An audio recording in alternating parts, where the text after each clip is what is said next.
પાછલા લેક્ચરમાં આપણે 17મો પાઠ શ્વાસોચ્છ્વાસ અને વાયુઓની આપણે શ્વસન વાયુઓની આપણે એમાં CO2ના વહનની વાત શરૂ કરી હતી. શ્વસન તંત્રની બાહ્ય રચના એને બાકી રાખી અને આપણે એમાં આવતી જૈવિક ક્રિયા શ્વસન વાયુઓની જે આપણે ક્રિયા ખાસ તો ફેફસાથી પેશીઓ અંગો તરફ O2નું વહન થાય અને પેશીઓ કે અંગો તરફથી ફેફસા સુધી એટલે કે શ્વસન સપાટી સુધી CO2નું વહન થાય. કેવી રીતે થાય એ સમજવા આપણે પ્રયત્ન કરેલો. લાસ્ટ 2 લેક્ચર આપણા પાઠમાં થયા. એમાં બીજા લેક્ચરમાં આપણે જોયું હતું CO2નું વહન પેશીઓ આગળથી ફેફસા એટલે કે શ્વસન સપાટી સુધી કેવી રીતે થાય છે. તેમાં આપણે જોયું કે કેટલું પ્રમાણ છે એ ભૌતિક દ્રાવણ સ્વરૂપે લોહીમાં પેશીમાંથી લોહીમાં ભળે. જે ભૌતિક દ્રાવણ સ્વરૂપે દૂર થયો કહેવાય CO2. 5 થી 7% દૂર થયાનું કારણ પાર્શિયલ પ્રેશર હવાના આંતરિક દબાણને કારણે. 10 થી 15%ના બદલે આપણા આ નવા કોષની અંદર અહીંયા 20 થી 25% આપે છે. 20 થી 25% CO2 છે એનસીઆરટી નવા કોષ પ્રમાણે. આ મેં તમને બધું આપી દીધું જૂના કોષ પ્રમાણે. હવે થોડું આપણે નવા કોષ પ્રમાણે બે ચાર ફેરફારો જોતા જઈએ અને જે અમુક ટેપ નથી એ તમને હું ધ્યાન દઉં છું. એ મોટાભાગનો 20 થી 25% કાર્બન ડાયોક્સાઇડ એ પ્રોટીન સાથે સંયોજાય અને કાર્બેમિનલ સંયોજનો બનાવે. એ રીતે પેશીમાંથી CO2 લોહીમાં ભળીને દૂર થાય. એને કહેવાય કાર્બેમિનલ પ્રોટીન રુધિરરસનું અને કાર્બેમિનલ હિમોગ્લોબિન રક્તકણનું. અને અહીંયા હવે આપણે થોડું પ્રમાણ અહીંયા વધાર્યું તો નવા કોષમાં એ પ્રમાણ છે 70%.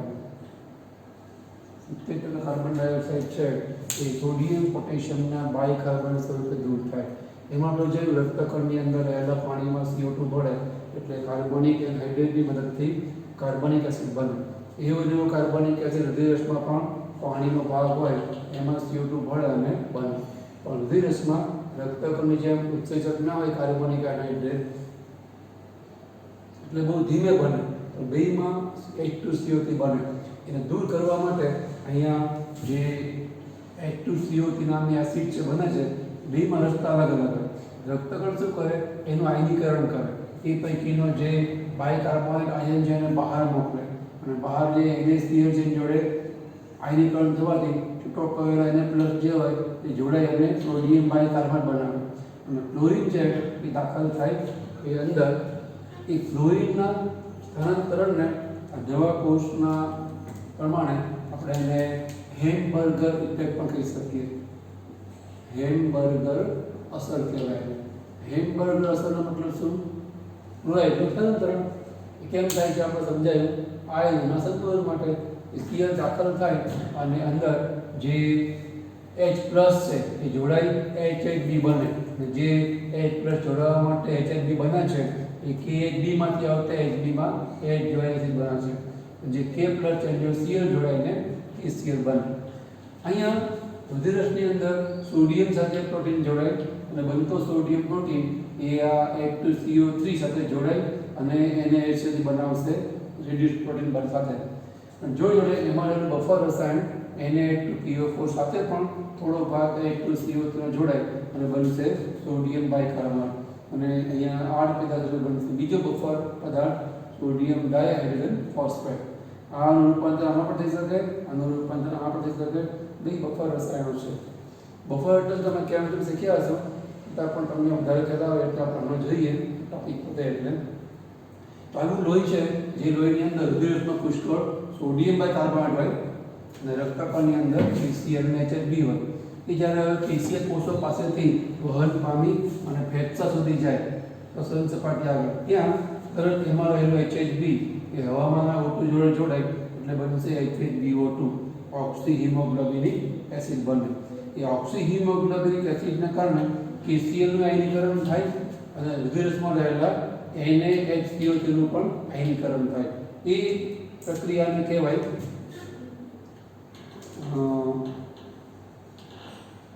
હેમ્બર્ગર અસર.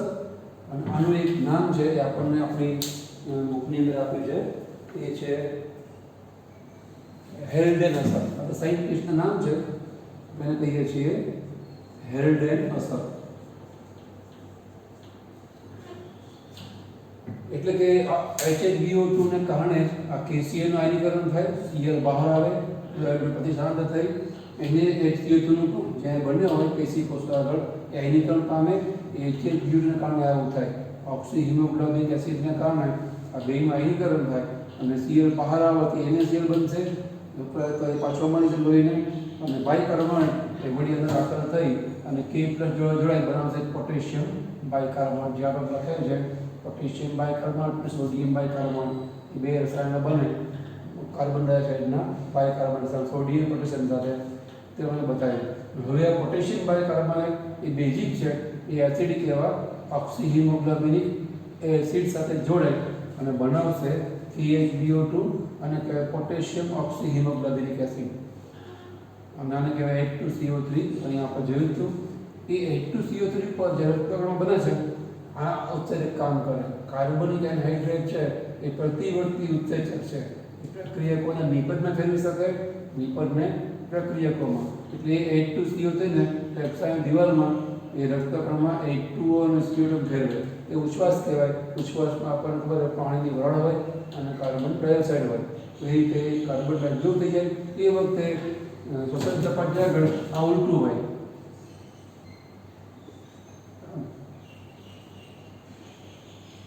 શ્વસન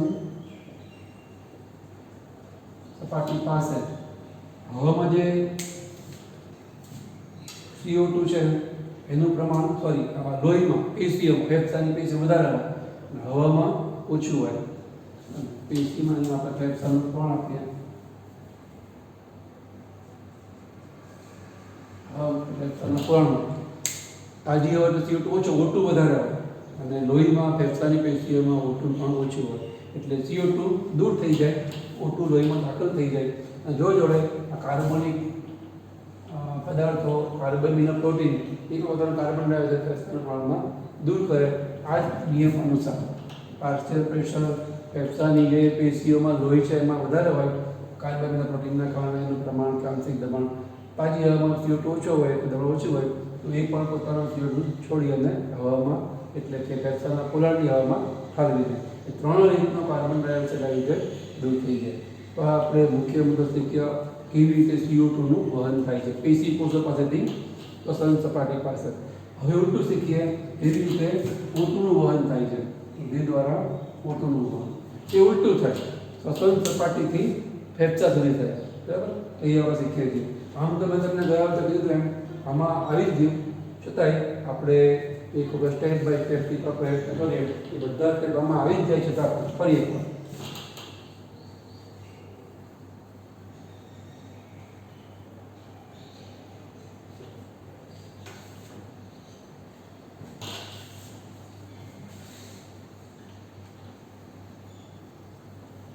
તમે લોકોએ આ મુદ્દા બધા નોંધી લીધા હશે.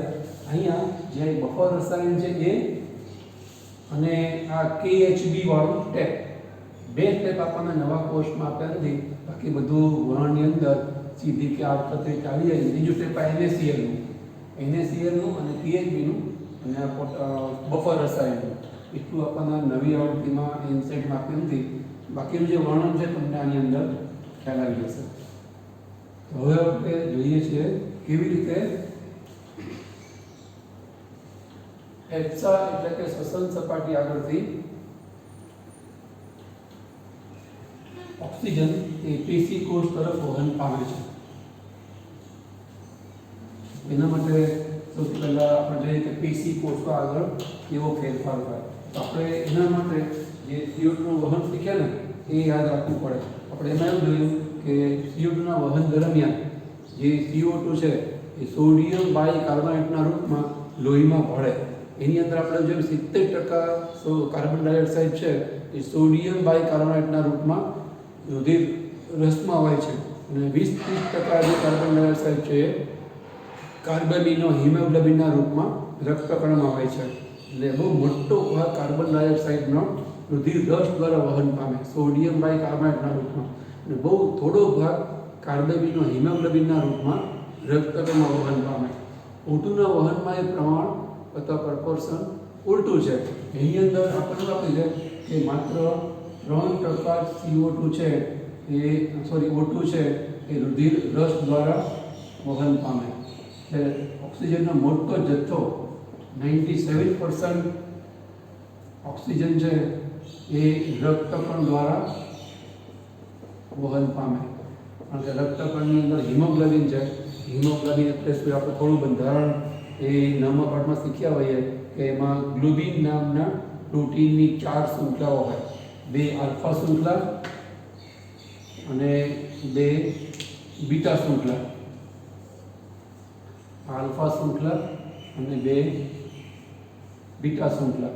દરેક એક શૃંખલાની અંદર એથીનો એક અણુ હોય હિમોગ્લોબિનનો. એની સામ્યતા 2 છે એટલે દરેક એક જોડે એક ઓટું જોડાય. એટલે હિમોગ્લોબિનનો એક અણુ 4 ઓક્સિજનનો અણુનું વહન કરી શકે એવું કહેવાય. તો એ હિમોગ્લોબિન જેને ઓક્સિજન પ્રત્યે આકર્ષણ છે એ રક્તકણની અંદર છે. એટલે ઓક્સિજનનું જે મુખ્ય વહનનું કામ છે એ અહીંયા હિમોગ્લોબિન એટલે કે જેમાં છે રક્તકણ દ્વારા થશે. એટલે 97% ઓક્સિજનનું વહન એટલે કે ઓક્સિજનનો મોટો જથ્થો રક્તકણ દ્વારા વહન પામે.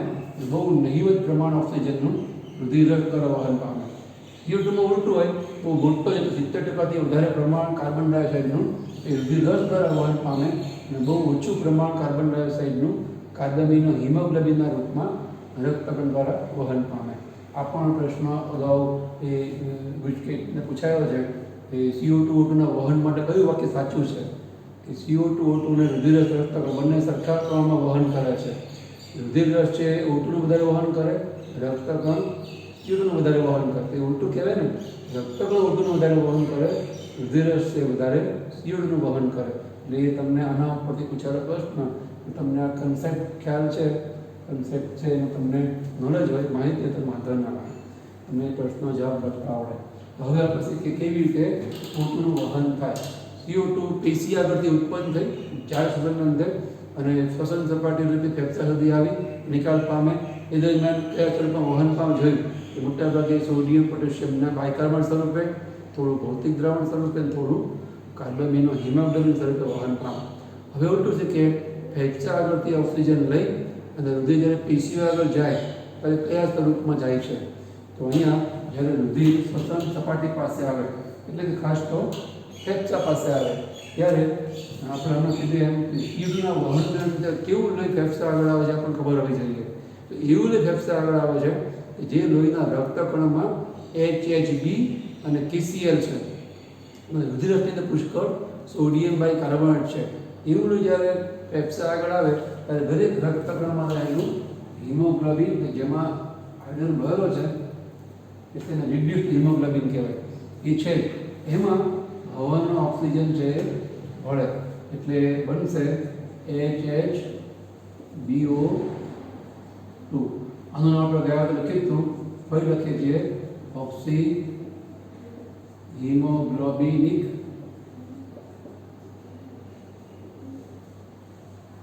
ઓક્સીહિમોગ્લોબિનિક એસિડ. ઓક્સીહિમોગ્લોબિનિક એસિડ છે એ રક્તકણની અંદર બને છે. રક્તકણ મતલબ રેડ બ્લડ સેલ્સ અથવા રેડ બ્લડ કોર્પસલ્સ આરબીસી બને છે. એટલે એની પીએચ ઘટવા માંડે કારણ કે એસિડિક પીએચનો મતલબ 7 કરતાં ઓછી પીએચ.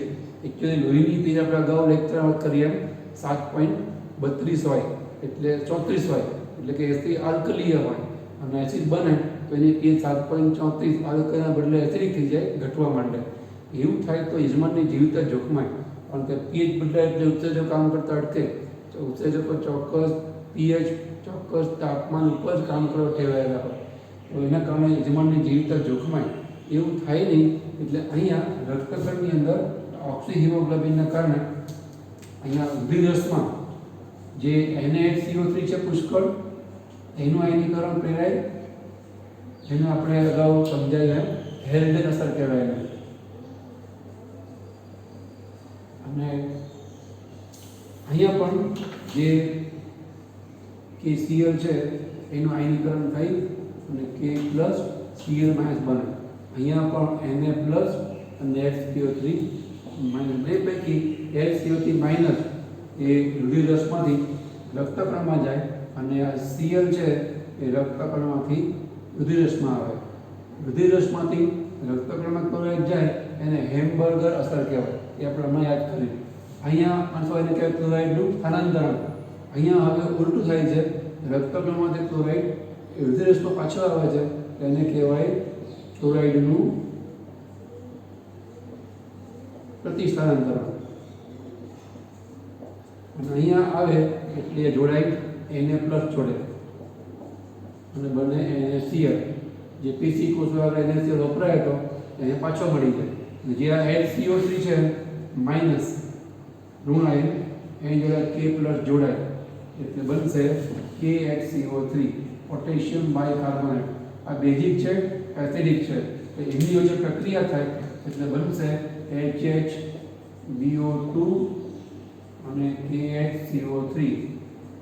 એનો પેલું માઇનસ નહીં આવે તો બે જોઈન્ટ થઈ જાય, તટસ્થ પદાર્થ થઈ ગયો બેઝિક પદાર્થ. આ બેઝિક અને એસિડિક. અહીંયા K+ HCO3 માઇનસ હોય, આ H+ અને HBO2 માઇનસ. એ પૈકી આ K+ અને HBO2 માઇનસ જોઈન્ટ થાય એટલે બનશે KHBO2. બરાબર ને? HBO2 માઇનસ અને K+. અને હવે આ HCO3 માઇનસ અને H+, તો આ H અને આ જોઈન્ટ કરો તો બનશે H2 અને CO3. હવે જે આ H2CO3 બન્યો કાર્બોનિક એસિડ, એની પર કામ કરતા એક ઉત્સેચક રક્તકણમાં હાજર છે. એ આપણે CO2ના વહનમાં જોયું. તેનું નામ આપણે કીધું કાર્બોનિક એનહાઇડ્રેસ. એ હવે પ્રતિવર્તી ઉત્સેચક છે. એને ફેરવી નાખે H2CO3 ને H2O અને CO2 માં. પેશી કોષો ઉલટું કરે. રક્તકણના ઉત્સેચક કાર્બનિક એનહાઇડ્રેસ એ ઉલટું કરે કે પેશીઓના CO2 ને રક્તકણના પાણીમાં ભેળવી એને બનાવે કાર્બનિક એસિડમાં. અને અહીંયા ફેફસાની દિવાલ આગળ શ્વસન સપાટી ઉલટું કામ થાય. એમાં કાર્બનિક એસિડને ફેરવે H2O અને CO2 માં. આ છે કે હવે ઉચ્છવાસ રૂપે દૂર થઈ જાય. ફેફસાના પ્રવાહમાં પાણી વરાળ અને CO2 એ મુક્ત થાય અને ફેફસા સંકોચાય, દબાણથી એ બહાર આવી જાય. તો આવી રીતે કાર્બન ડાયોક્સાઇડ દૂર થાય. અને હવે આવું લોહી કેવું લોહી જેના રુધિર પર જે બંધારણ હતું એ થઈ ગયું, પાછું NaCl હતો તો આવી ગયા. અને અહીંયા જે આ KHBO2 છે રક્તકણની અંદર, એવું KHBO2 યુક્ત રક્તકણમાં છે એવું લોહી હવે ફેફસા આગળથી એટલે કે શ્વસન સપાટી આગળથી ફરી પાછું એ જશે પેશી કોષો પાસે. એનો મતલબ થાય કે રુધિરમાં O2નું વહન એ KHBO2ના રૂપમાં થાય છે. જે રુધિરમાં CO2નું વહન NaHCO3ના રૂપમાં થાય, સોડિયમ બાયકાર્બોનેટના રૂપમાં. અને અહીંયા હવે ફેફસા આગળ લોહી O2 ને KHBO2ના રૂપમાં લઈ અને પેશીઓ આગળ જાય. જેવી પેશીઓ આગળ જાય તરત આ KHBO2 એ વચમાં પોઈન્ટ મૂકીએ જેનું કારણ તમને ખબર પડી ગઈ છે ને. તેને દર્શાવે કે આ છે એ સંયોજન છે, આ બે તત્વ છે એટલે આપણે વચમાં ડોટ લખીએ છીએ.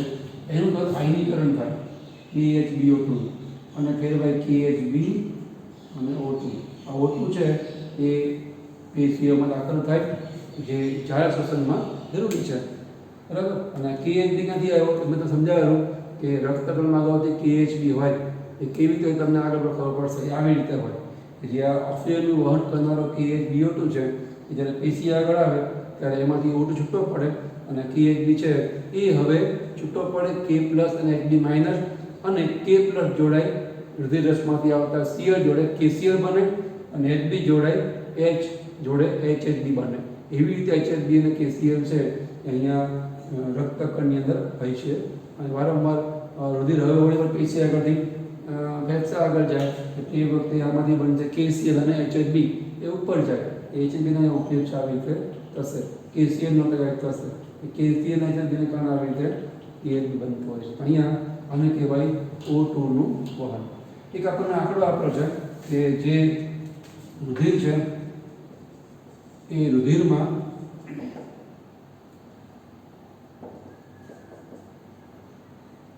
O2 છે એ 5 ml ઓક્સિજન પ્રતિ 100 ml રુધિરમાં વહન પામે છે. અને જે કાર્બન ડાયોક્સાઇડ છે સોરી એ 4 ml કાર્બન ડાયોક્સાઇડ વહન પામે પ્રતિ 100 ml રુધિરમાં. આ આંકડો પણ ખાસ યાદ રાખો, કારણ કે આના કારણે કેટલાક એમસીક્યુ જઈ શકે.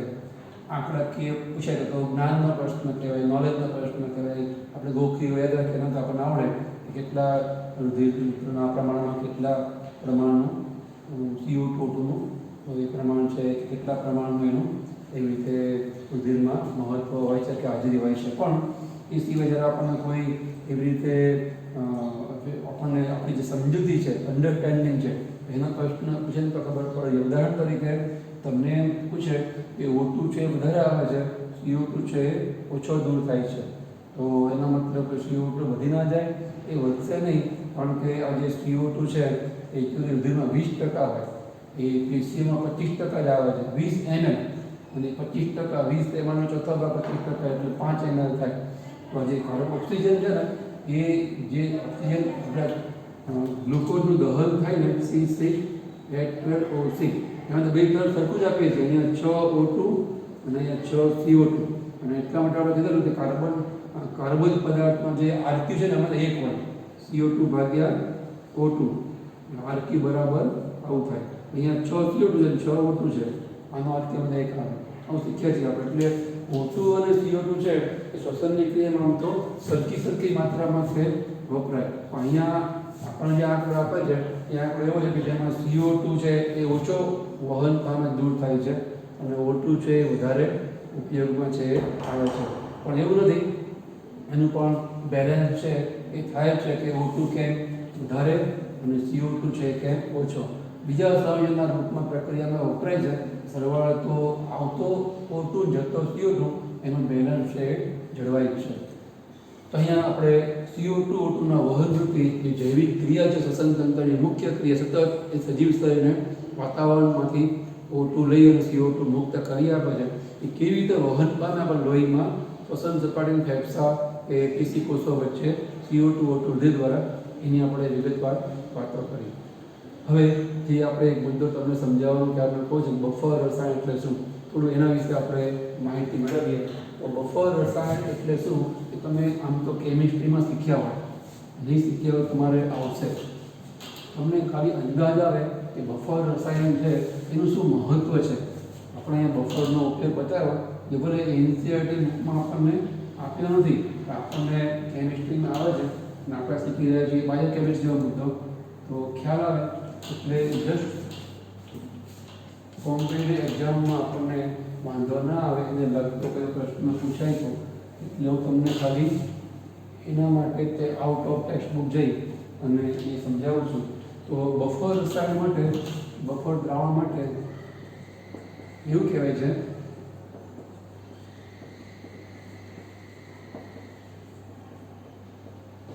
બફર રસાયણનો મતલબ મંદ એસિડ અને તેના ક્ષારનું મિશ્રણ, એને કહેવાય બફર રસાયણ. એનું મહત્વ શું? બફર રસાયણો છે એ પીએચના ફેરફારને અવરોધે, એટલે કે રોકે. અને એ સજીવ શરીર માટે બહુ જરૂરી છે. એટલે સજીવ ટકી શકે નહીં, અને જીવિતતા જો પણ જો પીએચ બદલાય તો. આપણું તાપમાન પણ 37 ડિગ્રી સેલ્સિયસ છે, 12 માસ એટલું જ રહે છે. 12 ભલે ઉનાળામાં 45 ડિગ્રી હોય, શિયાળામાં 8 ડિગ્રી 9 ડિગ્રી 10 ડિગ્રી હોય. આપણું તાપમાન 12 માસ 37 ડિગ્રી રહે છે. પીએચ પણ 12 માસ એ સરખી રહેવી જોઈએ. તો એને જાળવવા માટે પીએચને ફેરફારને રોકે, એટલે પીએચ જાળવે, એના માટે કુદરતે આપણા શરીરમાં બફર રસાયણો મૂકેલા. આપણે હમણાં ગયા વખતે જોયું કે કેવી રીતે રુધિરરસની અંદર બફર રસાયણો Na2HPO4 ને Na2PO4 છે એ એસિડિકતાના ફેરફારને રોકે છે, રુધિરની એસિડિક બનતું અટકાવે છે. તો એની આ વ્યાખ્યા છે કે મંદ એસિડ અને તેના ક્ષારનું મિશ્રણ. તમને લોકોને ખબર છે મંદ એસિડનો મતલબ આ એસિડિક એસિડ CH3COOH, એસિડિક એસિડને આપણે મંદ એસિડ કહીએ છીએ. એની સાથે પ્રબળ વેગ લઈએ, જે ક્ષાર બને એક સાથે લેવાનું, મંદ એસિડ અને તેના પ્રબળ બેઝ સાથેના ક્ષારનું મિશ્રણ. તો પ્રબળ બેઝ તમને બધી ખબર છે NaOH, બરાબર. આ છે એ મંદ એસિડ છે, એની સામે આ પ્રબળ બેઝ છે સોડિયમ હાઇડ્રોક્સાઇડ.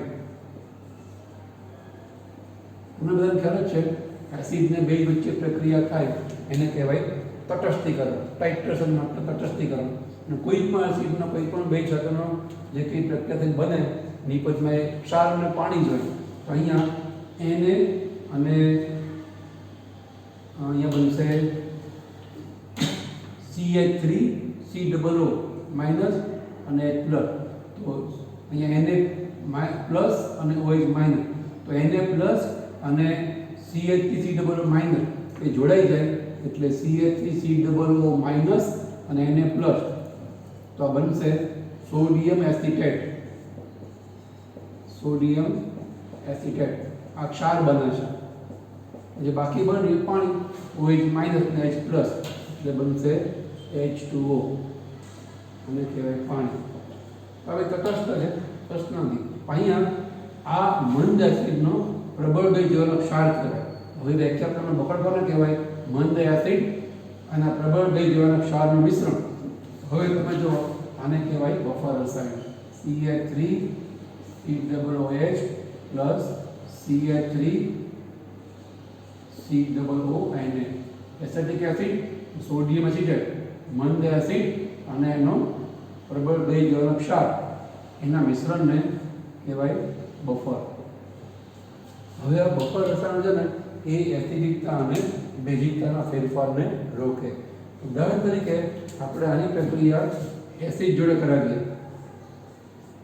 અથવા તો આની પ્રક્રિયા આપણે બેઝ સાથે કરાવીએ.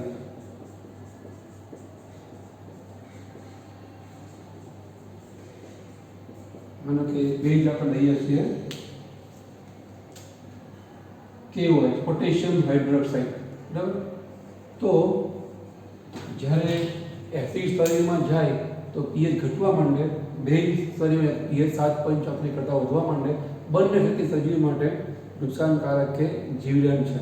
તો અહીંયા આવા બફર રસાયણો એસિડને એસિડ ન રહેવા દે, બેઝને બેઝ ન રહેવા દે. તમને કદાચ એવું થાય કે તો પછી ઘણા લોકો એસિડ પીને આપઘાત કરે છે. તો અહીંયા છે ને એક લિમિટ છે. અમુક હદ સુધી અમુક પ્રમાણના એસિડને બફર રસાયણ એસિડ ન રહેવા દે, તટસ્થ કરી નાખે અને આપણે pH જાળવે. અમુક હદ કરતાં વધારે એસિડ જો શરીરમાં ઉત્પન્ન થાય એટલે કે આપણી ક્ષમતા, બફરની ક્ષમતા કરતાં વધારે માણસ પી જાય તો એ નુકસાન થવાનું જ છે. એ વખતે બફર પછી એની બફરિંગ એક્શન બફર પ્રક્રિયા દ્વારા તટસ્થ કરી શકશે નહીં. એ ક્ષમતા છે. એટલા માટે વધારે પડતો એસિડ દાખલ થવાથી માણસ મૃત્યુ પામે છે કે નુકસાન પામે છે. તો અમુક હદ સુધી એસિડ અને બેઝના ફેરફારને, એસિડ અને બેઝના શરીરમાં ઉમેરાવાને કારણે, બનવાને કારણે pHના ફેરફાર થવા દેશે નહીં. pHને જાળવી રાખશે બફર અસર. કેવી રીતે? જ્યારે એસિડ જેવી પ્રક્રિયા કરવાની થાય, શરીરમાં એસિડ છે ઉત્પન્ન થાય ત્યારે બફર દ્રાવણનો આ ક્ષારવાળો ભાગ એની પ્રક્રિયા કરે. જ્યારે બેઝ પ્રક્રિયા કરવાની થાય, શરીરમાં બેઝ ઉત્પન્ન થાય અને pHને વધારવાનો પ્રયત્ન કરી વખતે આનો એસિડવાળો ભાગ છે એ જોડે પ્રક્રિયા કરે. પહેલાં આપણે એસિડની વાત કરીએ તો બફરનો ક્ષારવાળો ભાગ એની પ્રક્રિયા કરે આવી રીતે. CH3COOH એસિડ તો જે બફર દ્રાવણનો પાર્ટ જેમ છે એમ રહેશે, પણ જે ક્ષારવાળો ભાગ છે તે પ્રક્રિયા કરે અને અહીંયા H છે એમાં ભળી જાય, H પ્લસ અને Cl માઇનસ. તો CH3COO એમાં H ભળી જાય અને જે એને છે એની જોડે Cl ભળે, એને Cl બને. તો એસિડ જે છે એ બને ફરી. તો એસિડ જે છે એને બને એની pH અસર નહીં થાય.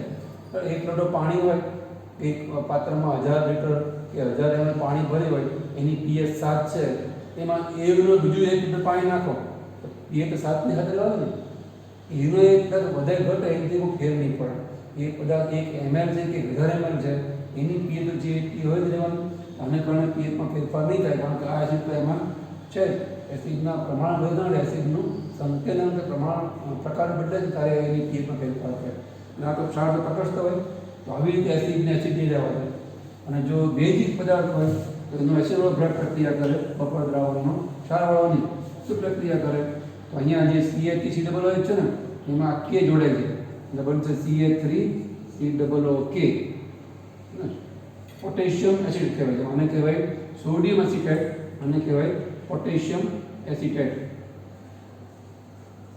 એક ક્ષાર છે પોટેશિયમ એસિટેટ ક્ષાર છે ક્ષારની P તટસ્થ હોય અને પાણી બનશે OH અને આ એટલે પાણી બનશે અને બાકીનો પાર્ટ જેમ છે CH3COO સોડિયમ એસિટેટ અને પોટેશિયમ એસિટેટ અને પાણીની બે તટસ્થ હોય શુદ્ધ પાણી બને છે આ ક્ષારને કારણે ફેરફાર થતા નહીં ક્ષારની pH પણ તટસ્થ હોય તો આવી રીતે બેઝ જોડે એ ક્ષાર બનાવી નાખે એસિડ જોડે એના જેવો એસિડ બનાવે એને કારણે pHમાં ફેરફાર થાય નહીં તો આવી રીતે બફર રસાયણો છે એ એસિડ અને બેઝને અમુક હદ સુધી pHના ફેરફારને કરતા રોકે pHનો ફેરફાર એમના કારણે થવા દેશે pH ટૂંકમાં જાળવી રાખે આવી રીતે બફર રિએક્શન છે એ થાય તમને ફક્ત જાણવા માટે મેં તમને આ વસ્તુ સમજાવી છે કેવી રીતે pH જાળવવા માટે બફર રસાયણો છે એ કામ કરે છે તમારે નોંધવું હોય તો જસ્ટ ફોર ફન નોંધી રાખો વિડીયો સ્ટોપ કરીને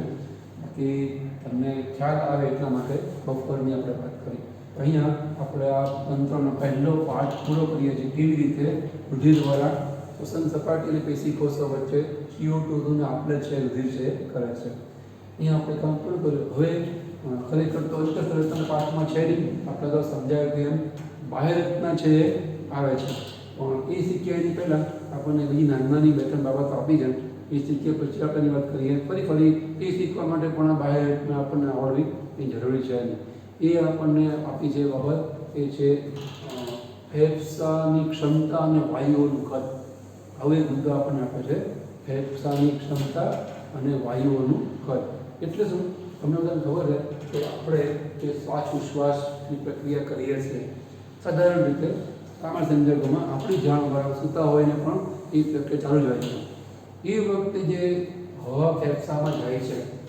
એના બદલે આપણને ખ્યાલ છે આપણે કોઈ યોગિક ક્રિયાઓ કરતા હોઈએ રેચક કુંભકને શ્વાસ ઉશ્વાસની ક્રિયા કરતા હોઈએ એ વખતે આપણે ઊંડો શ્વાસ લઈએ છીએ તો સાધારણ રીતે આપણે ફેફસાની અંદર જે હવા ભરીએ છીએ આપણી જાણ બહાર જ આપણે બીજા કામમાં વ્યસ્ત હોઈએ એ વખતે જેટલી હવા ફેફસામાં જાય છે એના કરતાં સભાનપણે આપણે જ્યારે મેં કીધું યોગની ક્રિયા યોગાભ્યાસ કરતા હોઈએ ત્યારે આપણે થોડી વધારે હવા અંદર ભરી શકીએ છીએ એનો મતલબ કે સામાન્ય રીતે ફેફસામાં હવા દાખલ થાય છે એના કરતાં જો આપણે ધારીએ તો હવા વધારે દાખલ કરી શકીએ એમ છે એવું ને ઉચ્છ્વાસનું છે આપણે જાણ બહાર જતા હોય ત્યારે કે કામમાં વ્યસ્ત ત્યારે ઉચ્છ્વાસ તો નીકળી રાખે છે સતત એવું કહે છે કે મિનિટમાં જેમ હૃદય 70 વખત ધબકે છે એમ ફેફસા લગભગ 16 વખત 12 થી 16 વખત શ્વાસ ઉચ્છ્વાસ દ્વારા હવા લે છે અને મૂકે છે તો એ જે ઉચ્છ્વાસ આપણે મૂકીએ છીએ આપણી જાણ બહાર એના કરતાં જો આપણે ધારીએ તો પેટને સંકોચી એટલે કે વધારે દબાણથી વેગપૂર્વક વધારે હવા કે ઉચ્છ્વાસ રૂપે હવા બહાર કાઢી શકીએ છીએ એટલે કે ફેફસાની જે હવા લેવાની અને કાઢવાની ક્ષમતા છે એ ક્ષમતાનો પૂરેપૂરો ઉપયોગ કરતા નથી જેમ વાહનની સ્પીડ 120 કે 200 કિલોમીટર પર અવર થઈ શકે એમ હોય તો આપણે હંમેશા 40 કિલોમીટર પર અવર ફેરવીએ સલામતીના હેતુસર અથવા તો આપણા ગુજરાતમાં ભારતમાં રસ્તા જેવા તમે 200 કિલોમીટર વાહન છે સ્પીડમાં ચલાવી શકો કારણ કે એની બધા ટર્નિંગ આવે કાડો આવે ઢોર આવે બમ્પ આવે ટ્રાફિક આવે ટર્નિંગ આવે તમારી સ્પીડ છે લઈ શકાય જો બીજા દેશોની જેમ 200 500 કિલોમીટર રસ્તા સીધા જ હોય તમને 150 કિલોમીટર ટર્નિંગ ના બમ્પ ના કોઈ ટ્રાફિક ના આવે એની સ્પેશિયલી અલગ લેન હોય કે આ લેનમાં આ સ્પીડ ચલાવો તો તમારું વાહન જે એ સ્પીડમાં ચલાવી શકો તમે જે સ્પીડ માટે વાહન લીધું છે એ વાહનનો પૂરેપૂરો ઉપયોગ તમે કર્યો કહેવાય આપણને લાભ મળે આપણો ટાઈમ બચે હવે તમે પહોંચી શકો એવી રીતે ભગવાને આપેલા ફેફસા છે કુદરતે આપેલા ફેફસા એની ક્ષમતા તો ઘણી હવા લેવાની છે એક વખતનો શ્વાસ લેવો ઘણી હવા આપણે કહી શકાય એમ છે અને જે દૂષિત હવા છે એને પૂરેપૂરી બહાર કાઢી શકાય એમ છે તો આપણે ચોખ્ખી હવા કોઈ લેતા નથી અને જે અશુદ્ધ હવા છે CO2 એને પૂરેપૂરી બહાર કાઢતા નથી એટલે જે આ વાયુઓનું કદ અને ફેફસાની ક્ષમતા છે એનો આપણે પૂરેપૂરો લાભ લેતા નથી એના રસ્તે મુદ્દો આપણને આપેલો છે એ હવે આપણે નેક્સ્ટ ટાઈમ સમજીએ. અહીંયા રાખીએ. આપણી વાતને નોંધી હોય તો નોંધી લો. નેક્સ્ટ ટાઈમ આપણે વાયુઓનું કદ અને ફેફસાની ક્ષમતા વિશે આગળ ઉપર નેક્સ્ટ ટાઈમ વાત કરીશું. અહીંયા આપણે અટકીએ છીએ.